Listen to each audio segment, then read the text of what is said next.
নমস্কাৰ, ডিম্পী বৰা নিউজ চেনেলটিলৈ আপোনালোক সকলোকে স্বাগতম জনাইছোঁ।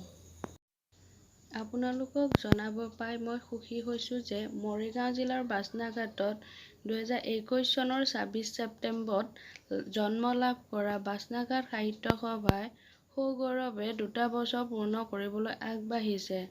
অসমীয়া স্বাভিমানৰ প্ৰতীক 70 বৰ্ষ আয়ুস গৰকা অসম সাহিত্য সভাৰ দ্বাৰা শতদল শাখাৰ স্বীকৃতি লাভ কৰা বাচনাঘাট সাহিত্য সভাই 2য় বৰ্ষপূৰ্তি উপলক্ষে 25 ছেপ্টেম্বৰ এদিনীয়া কাৰ্যসূচীৰে প্ৰতিষ্ঠা দিৱস পালন কৰিছে।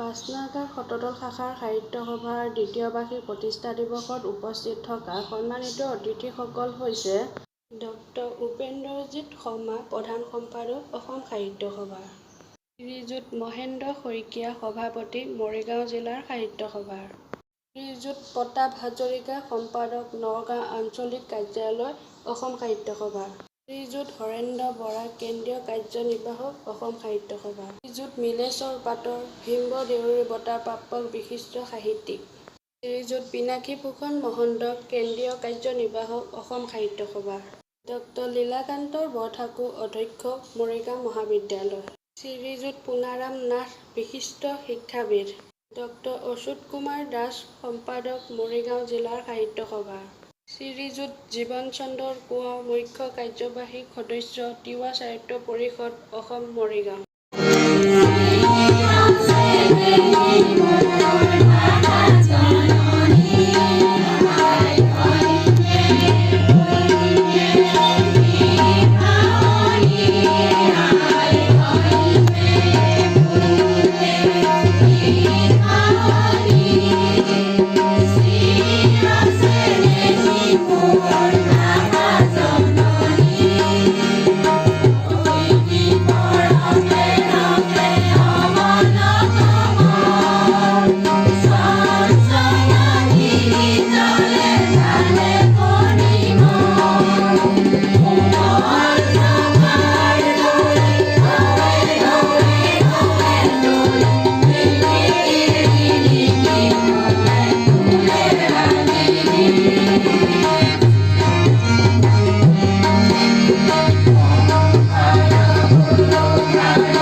আজিৰ সভাখনতে আজীৱন সভ্যসকলক স্মাৰক আৰু স্বীকৃতিপত্ৰ প্ৰদান কৰিছে।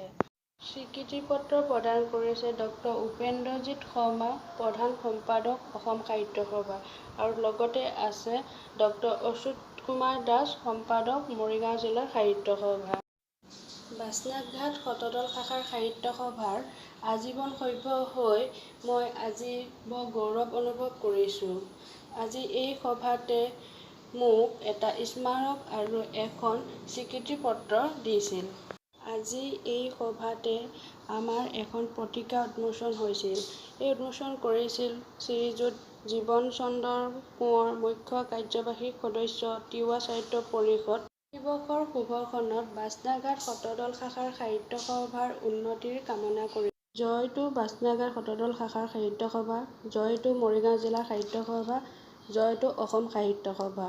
চিৰ চেনেহী মোৰ ভাষা জননী। ধন্যবাদ।